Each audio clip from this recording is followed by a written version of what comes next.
Election का update भी हम आपको जल्दी से आखिर में दे देते हैं। आज 4 राज्यों और 1 केंद्र शासित प्रदेश पर की 475 सीटों पर वोटिंग हुई थी। इनमें असम में तीसरे और आखिरी चरण का मतदान हुआ, यानी असम में अब मतदान चुनाव पूरा हो चुका है।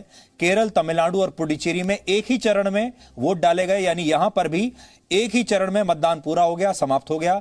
और पश्चिम बंगाल में 3 जिलों की 31 विधानसभा सीटों पर तीसरे चरण की वोटिंग हुई है, यानी अब सिर्फ पश्चिम बंगाल में वोटिंग बची है, बाकी सब जगह पूरी हो चुकी है।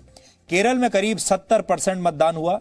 2016 में यहां करीब 77% वोट पड़े थे, यानी 2016 की तुलना में इस बार 7% कम लोगों ने वोट डाला, यानी लोगों ने अपनी उदासीनता दिखाई है। इसका क्या संकेत हो सकता है, आप समझ सकते हैं कि लोग पहले के मुकाबले कम निकले बाहर। तमिलनाडु में करीब 65% वोटिंग हुई। पिछले चुनाव में यहां 74% वोटिंग हुई थी, यानी इस बार तमिलनाडु में भी 9% वोट कम पड़े हैं। इससे वोटर की दिलचस्पी के बारे में पता चलता है कि दिलचस्पी कम हुई है। पुडुचेरी में करीब 78% वोटिंग हुई, जो 2016 की तुलना में 6% कम है, यानी दक्षिण के 2 राज्यों और 1 केंद्र शासित प्रदेश में वोटर्स सुस्त नजर आए हैं और पहले के मुकाबले वहां कम वोट पड़े हैं।